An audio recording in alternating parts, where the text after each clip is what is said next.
What's going on, PYRO Nation? So as you see, got some lumber. I got a 2.5, a 3, a 4, a 5, and a 6.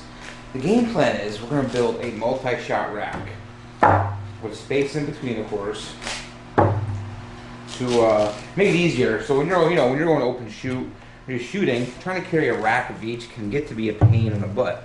So the game plan is to build a multi-shot rack like that. We have spacers, of course. We're going to try to have it come down at an angle as well. And the idea is, of course, you're going to have it to one side. So we'll have these to one side. And you'll have to, of course, add a spacer so that they sit flush. One side will be tight, and you'll have to add, probably have to rip this board just a little bit. And see, just rip it just a little bit. Then add a spacer on the bottom and top that sits flush against one side.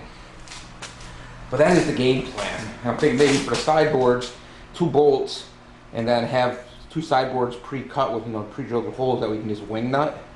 It'll hold the sideboards on. That'll make it a lot easier. Do some open shooting. Then have like on the side, of this one, have like a tube or something, and have like a cleaning stick. So that way, if you shoot, you can go in, take the cup out, shoot another one. Like there's plenty of time for it to cool down and go from there. So that's the game plan anyway. So I'm gonna get started, and periodically I guess I'll do a little video clip to update where I'm at. All right, guys, talk to you later. Now, as you can see, you're making that mess though, but you gotta love building your own rack. So this is what we look at so far. Here you go. That's what we're looking at so far.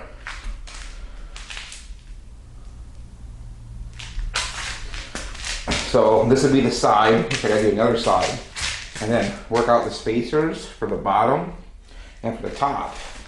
So you can have more of a visual now. Basically, this is gonna come, see if I can do this here, you can see it. It's gonna be like an angle. So it's gonna come down like this, then up in an angle. But it's gonna be a lot longer, it's gonna be hard to see. Once I get the one side done at an angle, I'll show you. And then we're gonna try to cut it at a 45. So it looks kind of, everything looks flush. But there you go. It's coming along.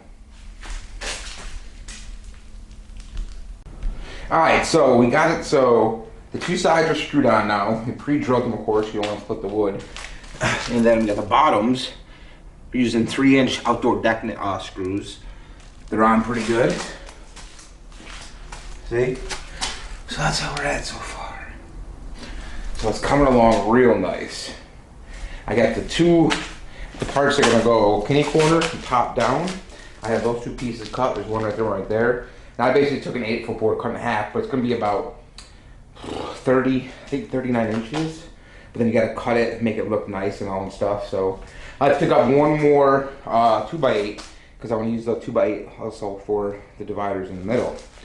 So there you go. It's coming along. Alright, so here we go. We got the bottoms and top secured. The next step is to work on the spacers.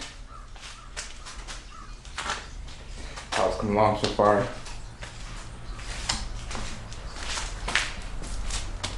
I changed out the top. The bottom had a thicker piece of wood just for more support in the bottom.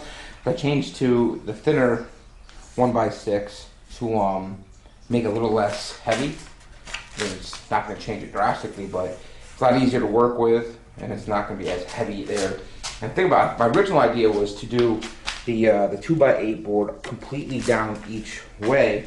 I think I might change that up to cut down some of the wood and then just do a spacer in the bottom and one up on the top as well, in between. Just to save on that and leave some open spot in there. And of course, the next step is to drill holes in here and glue in 2 metal bolts that you can wing nut onto on both sides for your legs. That way you can easily, don't worry about any screw guns or that nature, nails or hammers. You just wing nut, and it's good to go. That's what we're looking at right there. All right, so we are getting closer to being done. So you got the bottom spacers in. We have handles. It has the handle on the side, pretty nice size handle there. Good size handle there too. See, that one's got the spikes there on the very bottom there for that. That's already looking pretty good there. I'm gonna do that for this one, finish off those the spacers on the bottom as well to hold them a little better in place. And then we'll put a spacer here and probably put something here as well to fill in the gap. That'll hold those pretty good in place too. So that is definitely coming along nicely.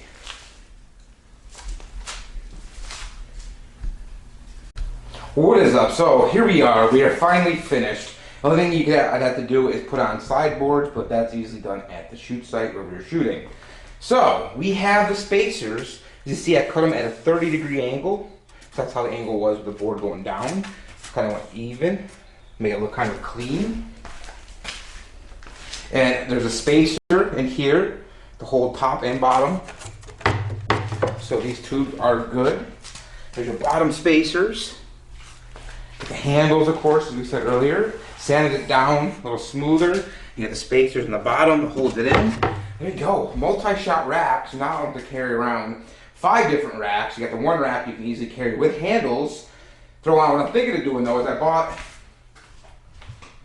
this threaded rod. I'm going to cut it into probably, I think, 1.5 inches. And you're going to put 2 on each side. As you can see right here. And then have wing nuts to hold legs in place. That way you're not going to carry a hammer easily. You can just throw the boards to go with it, thread it on, be done, easy cleanup as well. So there you go. There is the 5-shot multi-shot rack, 2.5, a 3, a 4, 5, and a 6. How nice is that? Looks so pretty. Thanks Uncle Jay for the pictures. I appreciate it. But there you go. It is complete.